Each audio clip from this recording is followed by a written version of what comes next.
What's up, y'all? This OG Visual Urban Conversion, and I'm tapping in while I'm doing this order. And I just wanted to tap into y'all, man. If y'all just now tuning into my channel, hit that like and subscribe for me. I did 20 years on 30-year federal prison sentence, and I'm back to tell y'all my story, my journey, and the things that I went through in federal prison doing 20 years. Now that I'm home today, doing this little job right now, but I'm just telling y'all my journey throughout my incarceration of doing 20 years in federal prison. So with that being said, man, today I wanted to tap in and just tell y'all about the things that can happen, in federal prison. It's just like the streets, but it's on a different level. Now you got the guards, you got the convicts, you got the inmates. Now the convicts that's putting in the work, that can put in the work, fight the stab inmate, convict, or whatever.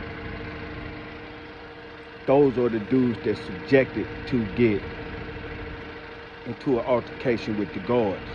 And if you got a family member in that situation, man, it's a high probability, because I've seen it and I'm telling y'all firsthand, that guys will have an altercation with another person. They might be fighting or they might be using weapons or whatever, but when the guards come in and they don't surrender that stuff, they continue to fight. And if the guards got to subdue you, and they will hog tie you and carry your ass all the way to the chute, your feet won't touch the ground, right? But you got to be mindful that the guards do not have the right mindset all the time. They got problems on the streets. They girlfriends cheating, they boyfriends cheating, whatever the case may be, that they come to this situation and they don't have no value on you as a human being. So, and it's guards that come in and be like, I hate that motherfucker, I don't like that motherfucker. And this your job. So vendettas arise with guards and inmates and shit like that. And certain guards don't like inmates, and inmates don't like a lot of the guards. And if the opportunity presents itself, it will go down. But like I said, it's a lot of cowardly guards that will, they got their little groups, they got their little groups in jail where first opportunity show up to beat your ass, they gonna beat your ass. I'm talking about severely.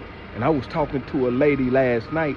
She was a nurse in a facility at the county jail. And she was telling me that how she used to have to do the guys' vitals and shit like that after the guards and beat their ass. You know what I'm saying?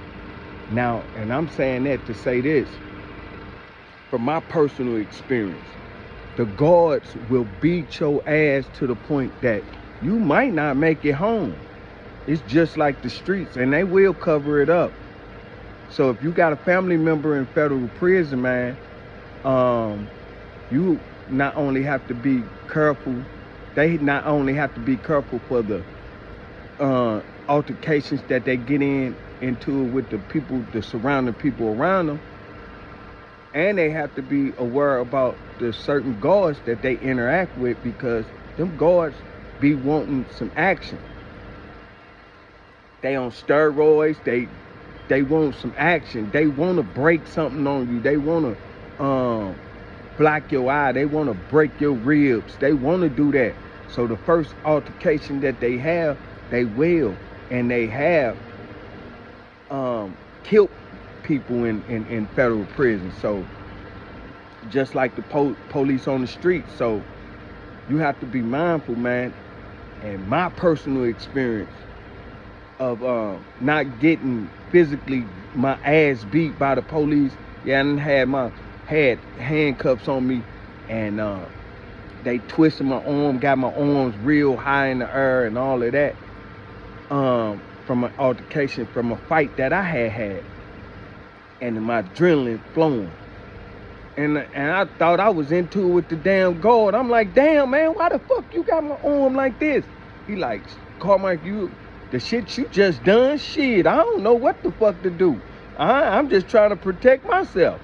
So, but he kind of released a little pressure on having my arms all twisted up in the air and in the back. But other than that, man, I done watched my homeboys get put on the concrete slab, man, and get their ass beat.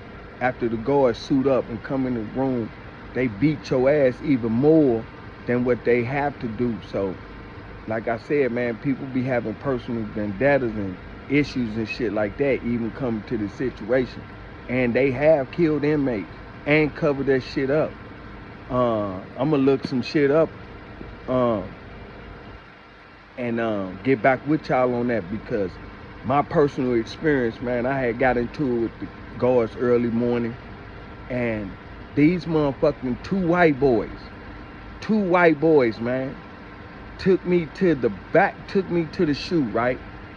And all of a sudden, in these doors where you got cells, and you would think that at the end of the hallway and after the door, the lieutenant office and all of that, the captain's office that's in the shoe, would be that, you know, you'll be surrounded with people, or people got access to you.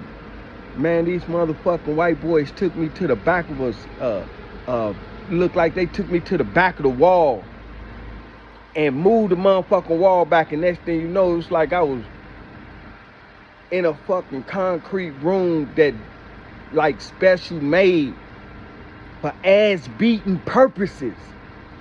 And once I got back there and I was like, damn, this don't even seem like part of the jail. I knew then that the aggression that I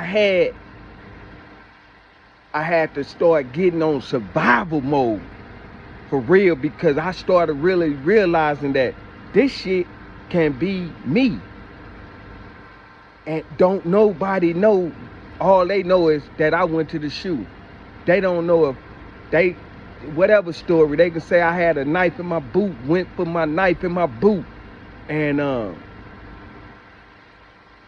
they was restraining me and put my knee on my neck and broke my neck or something. Next thing you know, it's they gonna tie it all in to the incident I had earlier. You know what I'm saying? I took a punch to the head and brain trauma. Now I'm dead. And your family really won't fucking know what really happened to you in this federal prison system. So I know for a fact these guards will kill your ass, because I had to get on some fucking survival mode once I got into a specific room that I knew that these guards could really hurt me with these cuffs on my motherfucking wrist and in the back. I ain't had no wind. So I don't care how much weights I was lifting and how strong I thought I was and cunning I was, I had no wind, man. And once I got to this specific spot in the jail and I knew that this wasn't normal, oh no, my survival kicked in, man. Because I wanted to make it home no matter what, man. And I was in a vulnerable situation. So I know them guards will smoke your family, man. Because I could have been the example, man, but I'm here to tell y'all. So if they calling y'all and y'all telling y'all that the guards, they having issues with the guards and this and that, man, believe them. You know? And another thing, I had got into it with a guard so bad in federal prison, man, and I really thought about stabbing him. Like I had 30 years, didn't have nothing to lose. I was just looking at, well, what the fuck the journey gonna be like. I don't give a fuck, but standing on morals and principles, that's what I was gonna do, man. And I was this close to stabbing him, man, because I felt like I ain't had no win. And this was the best way to get him up off me, man. And I tell y'all about the situation. If y'all want to know about it, hit the comment, you know. And I'm gonna tell you how I got out that situation, man, because my mind was racing, man, and having 30 years, man, really can take a toll on you mentally, and then make you do things that you might have regret, and that it cost you for the rest of your life. So at having that 30-year mindset at that time and having issues with a particular guard, man, it really put me in the mindset to stab him, and whatever repercussions and that came with that, I was willing to face that, because I wasn't gonna be bullied by no man or woman on the planet. Not that I was gonna stab no woman or nothing like that, but on the man ego tip, man, I was this close to stabbing him. And if y'all want to know the reason what got me out that situation, hit the comments, man, and I'll tell y'all what started it, the incidents that happened. But even that situation, they locked me up and all of that. So they do have a cowboy mentality in that situation, man. All the guards not the same, and they got groups, they got homeboys, they got shit. You know, the guards bringing in cigarettes, cell phones, weed, meth, ice, whatever they bringing in, man. So they really connected to the street code of doing certain shit. So beating your ass and you coming up dead in federal prison, man, them people gonna cover it up, man. This OG Weasel Urban Conversion, man, and it's my truth. Y'all tap that like and subscribe. Hate, comments, whatever y'all do, man, to do something. I'll holler at y'all. Peace.